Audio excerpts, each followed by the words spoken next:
Cheers from Brazil. Welcome to FixerBrazil Podcast. I am Tomas Cavalieri, and I'm going to talk to professionals from the film industry from all over the world about the pleasures and challenges of filming in Brazil.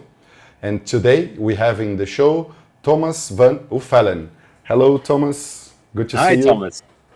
Nice to see you. Thomas is the senior creative at De Mensen, a Belgian production company.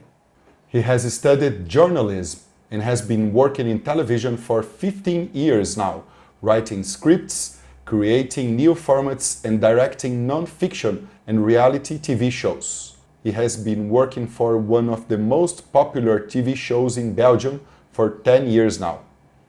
In Brazil, we have a word when people have the same name, which is xará. Okay, xará. So thank you, xará, for joining FixerBrazil Podcast. You're welcome. You're welcome. All right. So I'd like to start. I've been doing some research about your work, and I saw that you started as a music band, rock band composer and singer. How was it in the beginning of your career? Or Yeah. Actually, I started when I was a teenager. I played music, and like probably a lot of teenagers, I dreamt of being on stage, playing music all over the world. And then I found out that was one way of being creative, but there are also other ways of being creative. And then I found out that I studied journalism and languages, and during studying journalism, I started making videos, and that's actually very short how I ended up in TV. But it all started with music, and actually, I see a lot of colleagues who also play music. Actually, you have a lot of failed musicians in television and film industry, I guess. But I'm one of them. No, yeah, but it's interesting that you mentioned like the creative side, because today you are the senior creative at De Mensen, which is a Belgian production company. If you can tell me a little bit about your role today, and De Mensen, which has produced many Flemish like TV shows and also things for Netflix, like the one with Tom Waes. Yeah, I'll talk a little about De Mensen. It's called, De Mensen is Dutch for the people. So we make television for all kinds of people. That's what we try to do. It's one of the two biggest production companies in Belgium. And as you may know, Belgium is a very small country. And actually, to make it more complicated, we're divided in three parts: a Dutch-speaking part, a French-speaking part, and a German-speaking part. And the Flemish-speaking part is called Flanders, and this is a very small region, but we make a lot of television because Flemish people tend to watch a lot of television, and they like to watch locally produced formats, both non-fiction as fiction. So actually, it's a big region in television. I mean, for the small amount of people that live there. And De Mensen is one of the biggest companies producing formats there. We now are part of a bigger group. It's called the Newen Group, and actually, I think the name has changed to TF1 Group now. So it's a French group. They own a lot of production companies, and De Mensen is one of them. But as far as that, we still produce our own formats. We do not have a back catalog like, for example, Talpa or Banijay. We always have to invent our own formats, which is very interesting being a senior creative, but it's also very challenging. And my role in the company is probably most of the time I try to think about producing new formats for our main host, and his name is Tom Waes. He's big in Belgium, and he is also a bit known all over the world because he started doing reality series, but he's also an actor, and he plays in Undercover, which is a Netflix series that is screened in many parts all over the world. And as I may remember, I think one or two people in Sao Paulo also recognized him, which was kind of strange for us because normally when we are abroad, he's just one of the guys, but he tends to be more and more famous abroad as well. So that's probably in a nutshell what I do. I also direct some reality series with Tom in it, but my main focus is on being a senior creative and inventing new formats. So that's what I do. It's very interesting, and I'm curious about because most of the shows that you work are like non-fiction and reality shows. Yeah. So actually, I to give you a few examples, we produced a child reality series for children. It's called Nighthawks, and it's about children that play games in places where you normally at night are not allowed to come. For example, IKEA, if you know the shop. I assume it's also known in Brazil. So we spend the entire night with teenagers there. So they have the adventure of a lifetime there, or in a game park, for example. So that was one, and it won an Emmy. Unfortunately, it won in the category Children's Series. Unfortunately, that was during the COVID period. So we just received it online and not in New York. But anyway, that won an Emmy. So we're very proud of that because it took a lot of work to produce the series and to think about it. And other series I worked on, so a lot of Tom Waes shows, and one of the shows is called Reizen Waes. It's in English, it's translated Travels Waes or Difficult Destinations. That's also one of the titles because it's aired in some countries like Germany or Holland as well. But we also produce other shows with Tom. For example, we have a show about the Special Forces. It's called Kamp Waes, also with Tom's name in it, to just say how famous he is in Belgium. He's really a guy that attracts a lot of audience. And these are shows that in Flanders have a very big audience, which is almost 2 million people.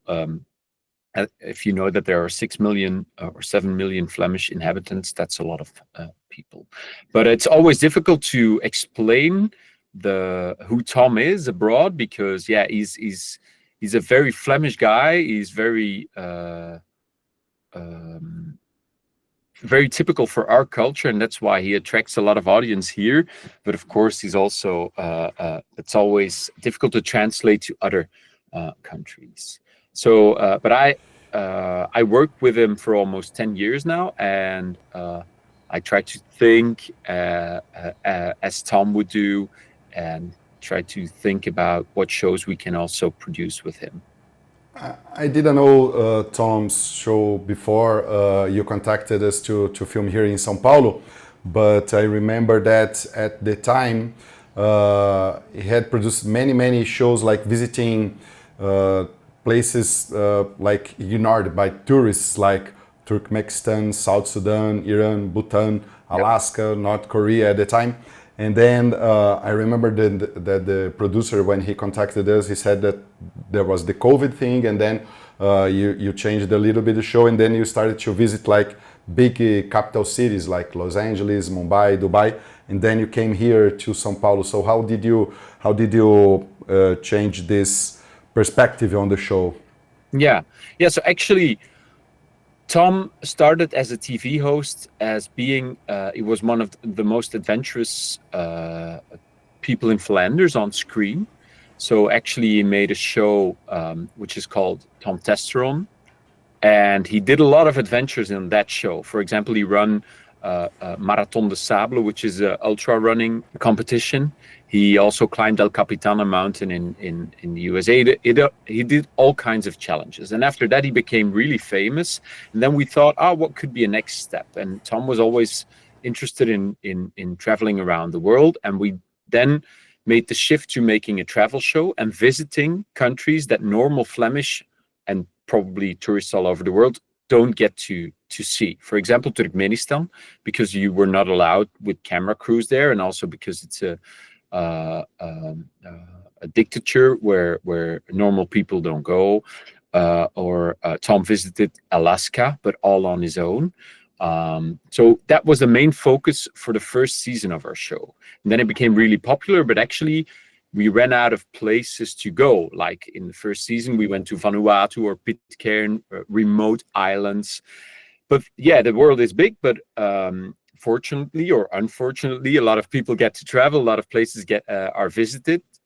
And for example, Brazil is also a very interesting country, but it's not an unknown country to tourists. So then we tried to expand our range of places to go and always find out interesting stories. And that's how we, when COVID entered, we could not travel at all. And actually, when the world started opening up again, then our main focus was on world cities, because we found out that places like São Paulo or Mexico City are actually countries on their own. I mean, they have everything that a country has, like nature, different cultures, different subcultures, different areas, and that's also something we found out with together with you guys doing on the research, that Sao Paulo has different stories. It has different people living there. So actually, that was our I think it was season 6 was the World Cities season, and that became our focus then. Let me jump back a little bit and ask, for example, for Turkmenistan that you mentioned, or maybe, I don't know, North Korea, these difficult places. I know that you're more like the creative producer who have the ideas, and then someone has to handle with the production, how to get there, logistics, and access the place. So, for example, places like this, from what you know, of course, how is to prepare for the trip or get the permits to go to the places? How do you manage this?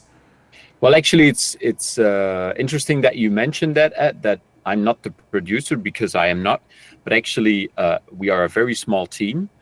And of course, I can have the idea of going to North Korea or Turkmenistan, but immediately the production side pops up, because if you cannot go there, if you don't have the permit, then you have no story. So we're all working together on that.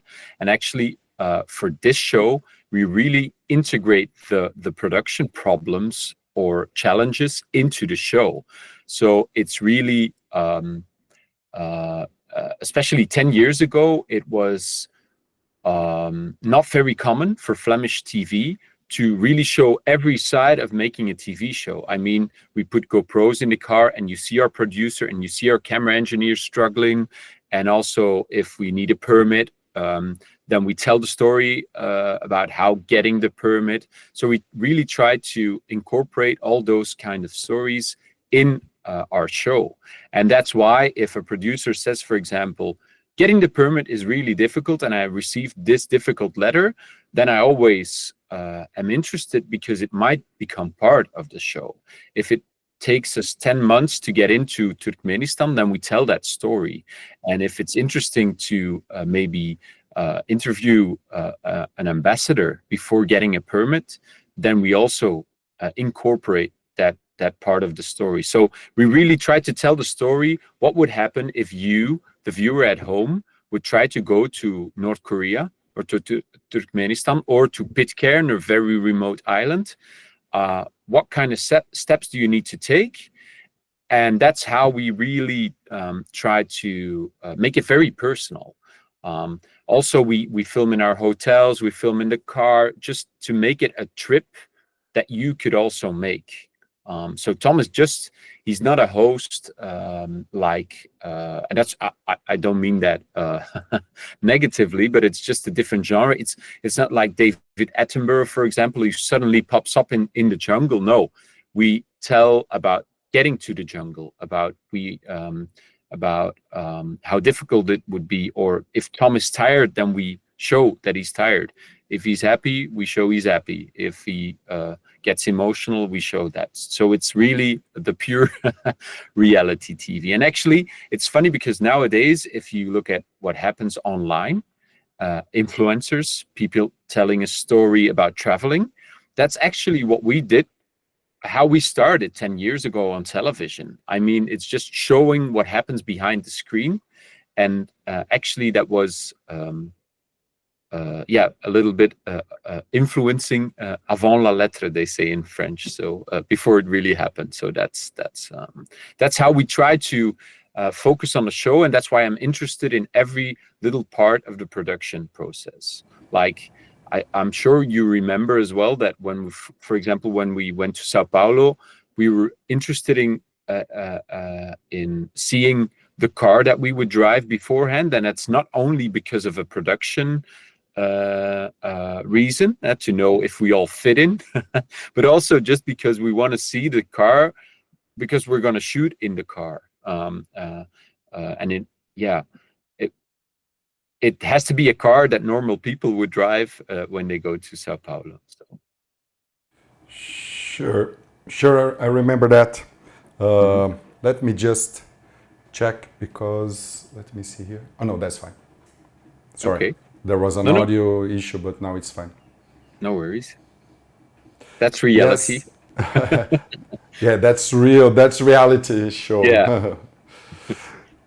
No, I remember that, and also when you contacted us, you also explained that you wanted like the fixer, in the case it was me, to be part also of the show. It's also something that you incorporate in the show. So, and I'm gonna play the first clip that I have from behind the scenes filming here with you in São Paulo, and you can comment on a couple of subjects that we filmed because we were looking for a different approach of São Paulo.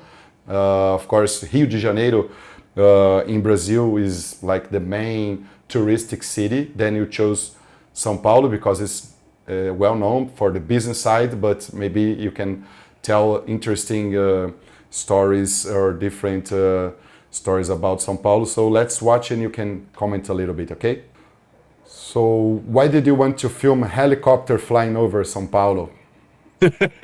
Why not? No, I'm joking. Yeah, actually, because during our research, we read about Sao Paulo being one of the biggest helicopter cities in the world. Many people fly helicopters, many business people, if I recall it well. Here you see Tom. For the people who don't know Tom, this is Tom, our host. And this is our camera crew preparing the helicopter. But anyways, we found that was interesting, and we read about there being a lot of platforms all over the city. So that's why we thought, maybe tell that story. And there's no better way of seeing how many helicopters and heli platforms there are in the city than flying a helicopter ourselves. But as you can see, this is Tom, then a pilot, and then our camera engineer and a sound engineer. And apart from them, there's me and our producer, Stan, traveling with them. So we're quite a small crew, I guess, compared to a lot of, I always mention BBC because for us, they're a very big company compared to Belgian production companies. So we tend to keep our crew really small, not only for budget reasons, that's probably the main reason, but also because, we just want to show how it is to travel for Tom. So we keep the crew small, and here you can see the entire crew. Yes, and then we went to this Copan building, which was built in between 1952 to 1960s. It's a very modernist style with these curves, 32 floors, 120,000 square meters. And this is very iconic place, but then you wanted to visit someone who lives in the building and then go to the rooftop to see the city, right? So this was... So I think this also explains what our show is a little bit about. Probably most hosts who want to tell a story about Sao Paulo's architecture, they probably would do a presentation in front of the building and maybe on the building. But what we try to do is we always want to feel, actually we want Tom to meet people and to know how it is to live in the building. And that's why we asked you, and you did a great job, thank you for that, to contact somebody who lives in the building. And appreciate it. And this way we got to see, well, now we visit somebody who lives there, and Tom can ask how is it to live here, and why do you live there, and so actually we tell the same story about architecture in Sao Paulo, but in a more personal way, I guess. So I remember also Tom walking around on the ground floor and seeing that there's a hairdresser and a supermarket and stuff. And here we are at the top floor, and that's also important. You can see me with a small camera, and then our big camera engineer, and we're always shooting with two cameras, because that's also a way of telling the story. We don't want to interrupt Tom. I mean, we just do it all one take. It's not. We just want him to talk to people and immediately be ready to shoot. And maybe you remember that. I sometimes get the comments. I don't know if if it's true, but most people we work with, they tend to say that we work really quick because we get out of the car and we start shooting immediately. And sometimes if we see something that's interested on our way, we're always ready. And Tom is also a very he doesn't have much patience, so we're always ready to start shooting and go there. And you can also see Jeff. This is Jeff, our camera engineer. He's making inserts, while Tom is probably discussing some more with the man over there. Yeah, we can see the helicopter, so that connects the two stories as well. But that's how we work. Actually, we follow Tom the entire trip with two cameras, and if he wants to go up to the upper floor, we just follow him. Yes, and then we moved to the Interlagos racetrack, where you were filming like a person who teaches people in Brazil to evade in the traffic if they get that someone tries to rob the car or Yeah. So you were talking about security in the big city, and then we visited an armored car shop. And then after that, with Roberto Manzini, which is the guy in the left there, and this other instructor driving in the racetrack of Interlagos to avoid like being robbed, which is is not a good side from São Paulo, but like violence happens in big cities in different ways. So you wanted to show that, but also have some adventure, right? So driving in the racetrack and. Yeah, so this is also a good example. And also, I know that sometimes working with us can be a little bit challenging because, well, when we first talked to you, we probably also mentioned that we wanted to tell the story about Sao Paulo sometimes being a dangerous city as well. But we always try to look for actions, like Tom participating in something, or Tom maybe doing something. And that's why we asked you to maybe step it up, and if we could have some action in that. And that's how we came up with going to the Interlagos circuit and Tom being part of such a training. So that's what we like to do, giving Tom a lot of experiences. And that's always more challenging, of course, than just I guess filming in Interlagos is already a challenge, but we even asked to race there. So this is also very important. Having good food, and Sao Paulo was great for that. So traveling with a crew abroad is like becoming a small family. You have a lot of connection already because you have been working with the same crew for a while, as I have noticed since the first time I met you here in São Paulo. I saw that you were very close because of course it's long hours of working, long days sometimes, and you planned a lot. And I remember we had it was not so long with you. You knew what you needed. Tom is very straightforward to get the stories that he needs.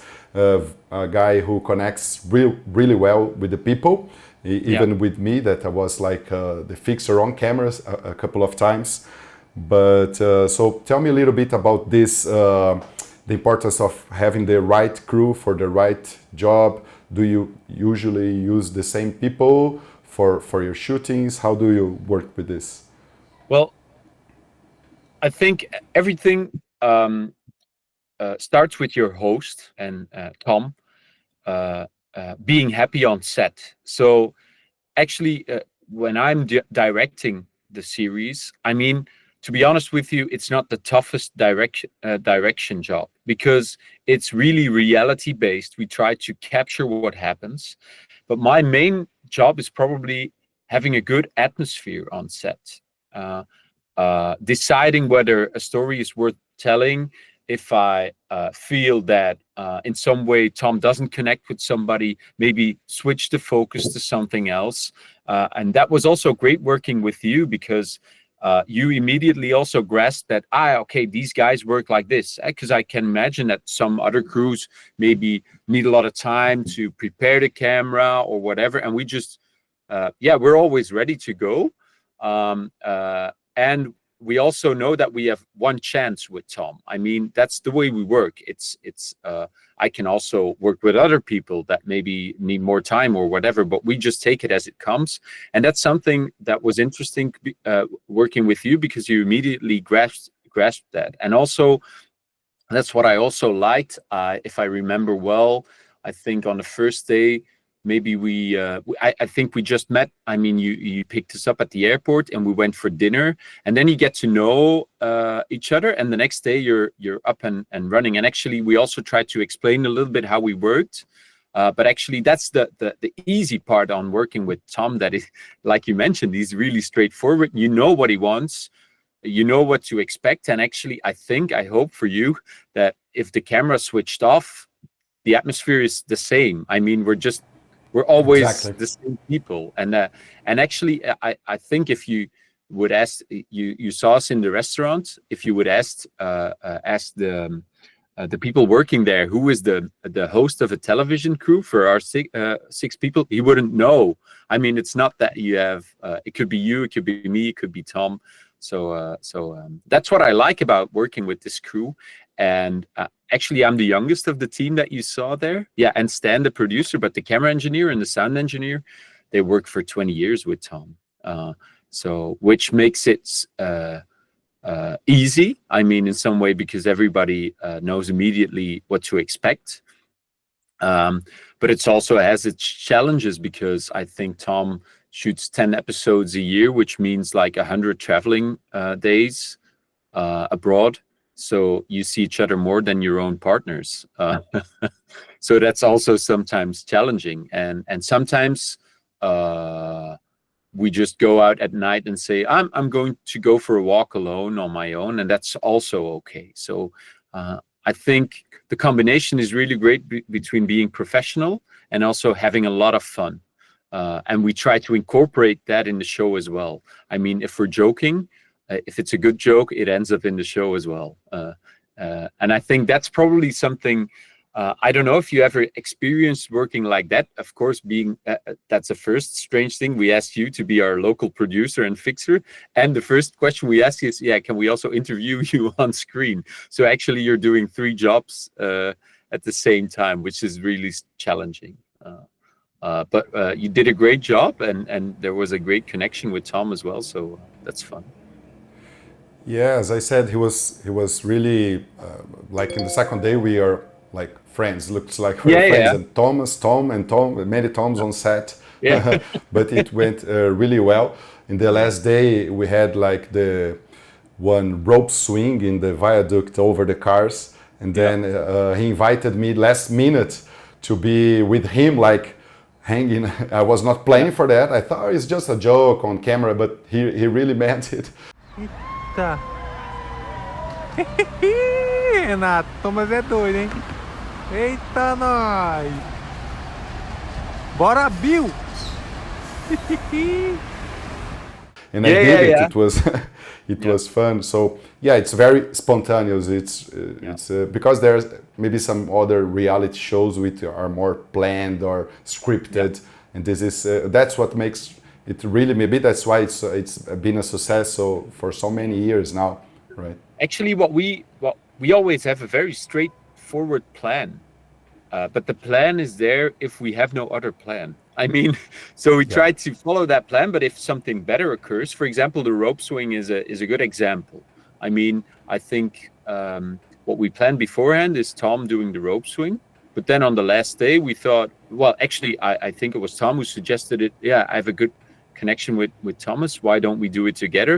And I said, ask it if he wants to, and the company says it's okay, then we'll do it. So that's how we work. I mean, but if of course you know as well that we prepared a lot of things really straightforward, and that's also the reason why we can do a lot of actions on one day. And I think we shot 5 or 6 days, which isn't a lot for an episode of 50 minutes, especially because we went to a lot of areas. We went to Interlagos, so you need a plan, and then you can add up to that plan. So then you get some extras. But that's always something that I tell young people who start in television. They sometimes underestimate the importance of having a plan, because if you don't have a plan during shooting, you don't have a plan for post-production, etc., etc. So that's what we always try to do. And in some countries, because we went all over the world, that's not always easy. I mean, because of the infrastructure, or because of the people living there who are not maybe adapted to having a plan. And because, for example, that's sometimes difficult for us. Tom, our host, is always the first one on set, so he's really punctual. And in some countries, that's not easy. And then if we have to wait like for 1 hour, for example, then sometimes then we get stressed because we have a plan. But everything went really well in São Paulo, I still remember. So even though there was a lot of traffic.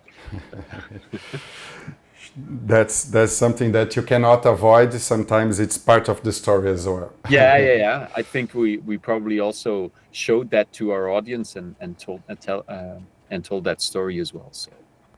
Mm-hmm. Exactly. So let's have a look at the second clip that I have prepared here for us to remember a little bit more about filming here in São Paulo with Tom Waes. So this is one of the first scenes that we recorded, like meeting with me.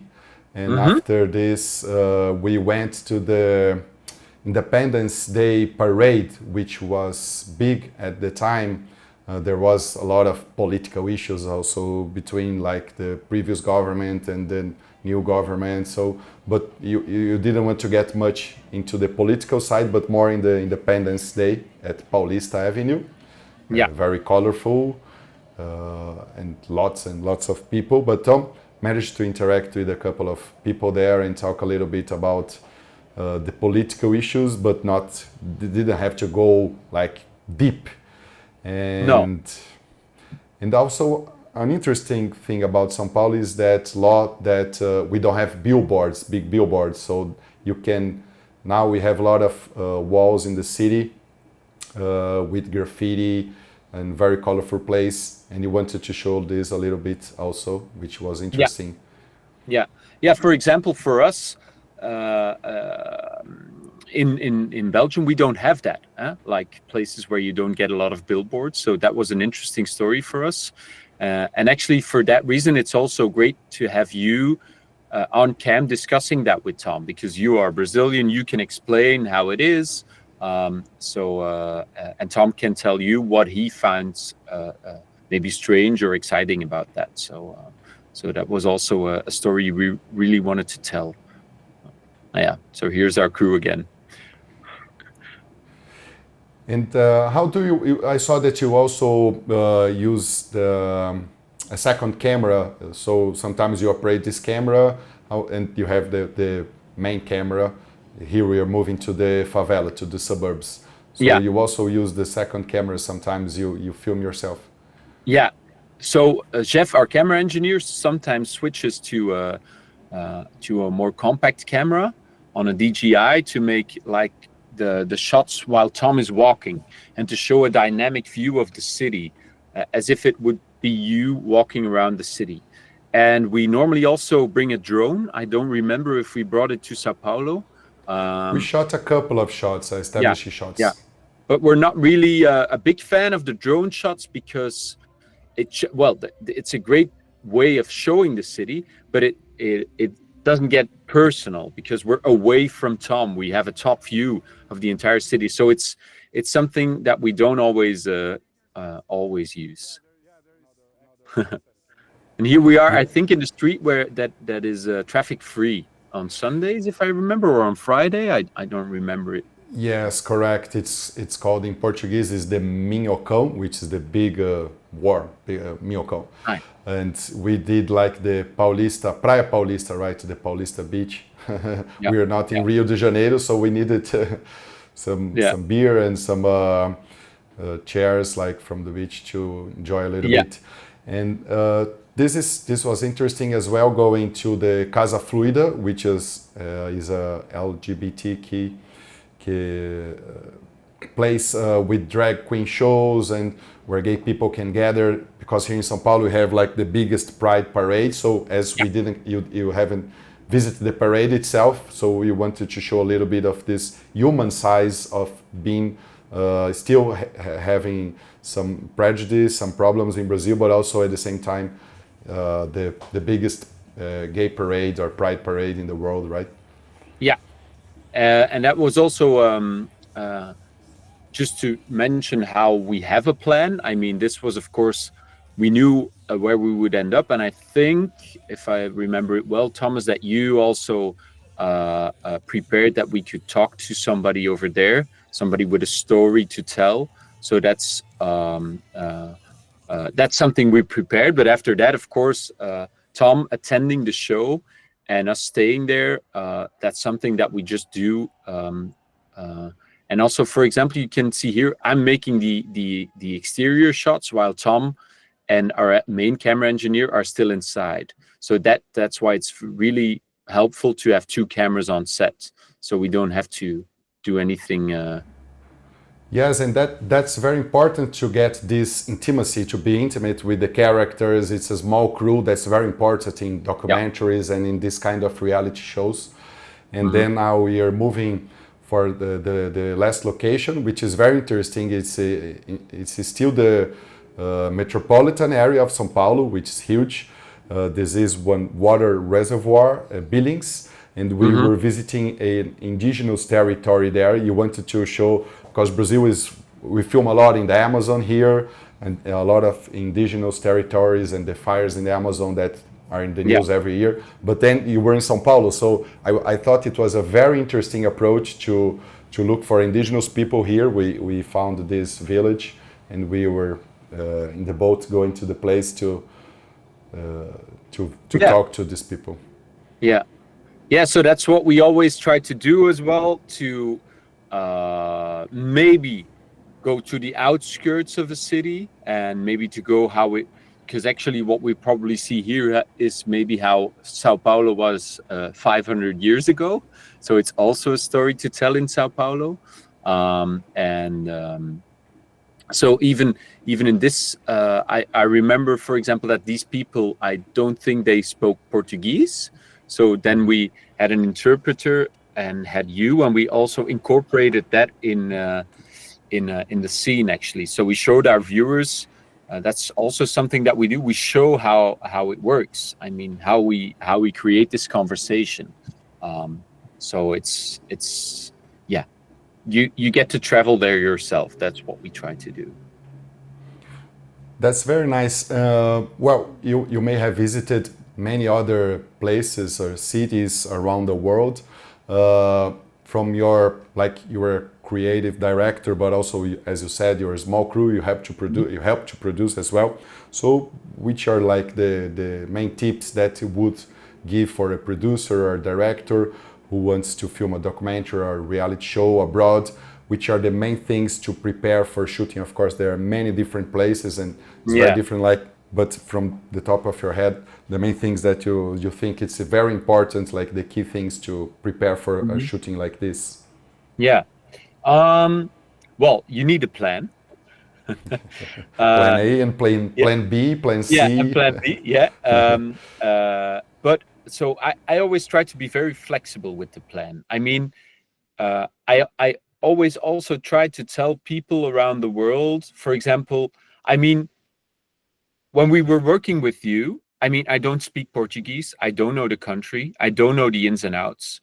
So actually, I put my trust in you.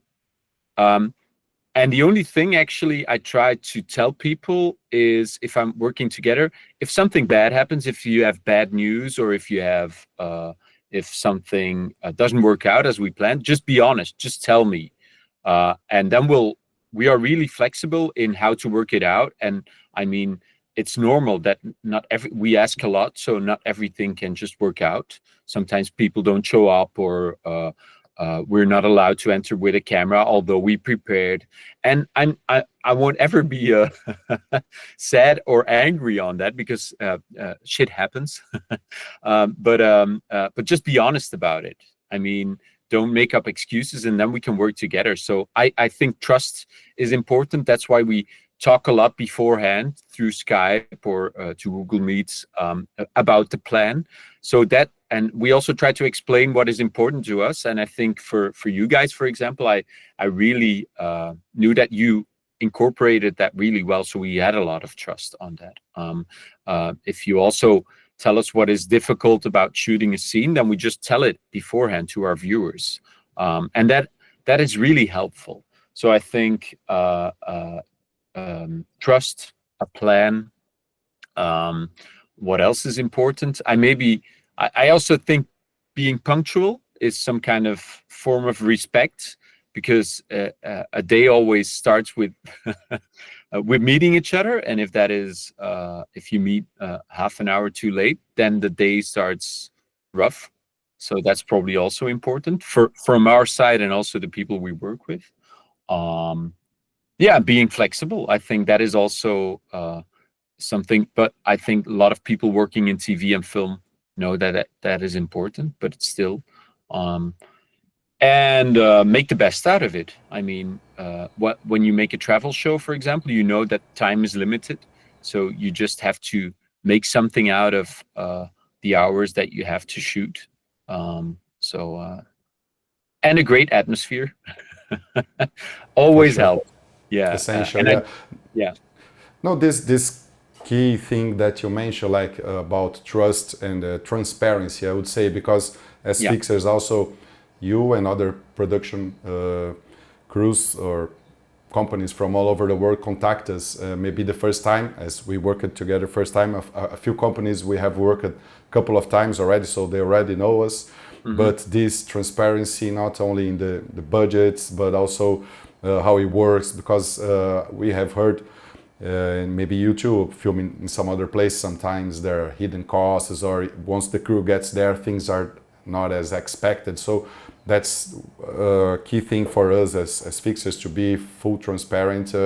As you said, if anything bad happens, be honest, don't try to hide the problem, and deal with the problem, because as you said, shit happens in filming or in any places. So you have to be honest and transparent, and that will make sure that you have a good mood and a good crew working together, right? Yeah, for sure. Yeah, transparency, that's a key word, I guess, because sometimes you don't speak the same language, but even though you don't speak the language, people feel when something is happening. Yeah. And if when people are not transparent, you get to worry, and that's not necessary, actually. So but I think that's also for our show. We also been on your side. I mean, I also did some production jobs behind the scenes, and so I know what position you are in if you try to set up a permit for us or something. So if you're just transparent about it, then we all try to work together. That's probably the main thing. So. Great. And let me ask you a final question, because before we finish, what are the upcoming projects that have been working with more Tom traveling around the world? What are like the things that you're planning for this year? Yeah, so we have a new season of our travel series coming up. So the show you also worked on for the World Cities. So actually, Reizen Waes, the show exists for 10 years now, and actually Tom, throughout those 10 years, Tom had some countries on his bucket list that 10 years ago that he wasn't able to visit. For example, we went to El Salvador, which 10 years ago was really dangerous to go there. And now things appear to have changed. So Tom went there, or we went to Taiwan, which is a very interesting country because some people think that Taiwan will cease to exist because of China.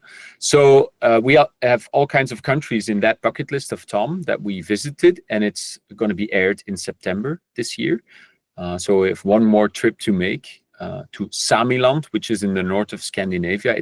The Sami are one of the last indigenous people living in Europe. So that's one thing I'm working on now. I'm always inventing new formats. So people who are watching or listening now and have an idea they want to make in Belgium, please contact me. I've also worked on something completely different with Tom, on a show for the elections in Belgium. And we made a show about the first-time voters. So the title says it, young people who get to vote for the first time. And it went into in discussion with all kinds of politicians. So it's a very other side of making TV, but something also interesting. So I always tend to make TV shows or work on projects that also involve something new for me. So that's what I'm doing right now. Amazing. Thank you very much. It was a big pleasure to talk to you, to see you again. I hope that you have an opportunity maybe to make another show here in Brazil if you need us. We are here to help. It would be a pleasure to work with Tom and all the crew again. Well, actually, I have some people working. I know some people working on Tomorrowland, Brazil. Amazing. So maybe let's get in touch, and I'll introduce you to them as well. So that would be amazing. Even if you come to Brazil as a tourist, it would be a pleasure to give you some tips or maybe meet you for a beer. Yeah, that's great. Yeah, I would love to be in Brazil again. We'll see what happens. We had a great time together, Thomas. Thank you very much. For sure. Thank you. Thank you. Thank you a lot. I wish you a lot of success. You're a very good director, very nice guy, and I really enjoyed working with you and to talk to you again. So wish you a lot of success. Okay, thank you. You too. Thank you. See you soon. See you soon. Bye-bye.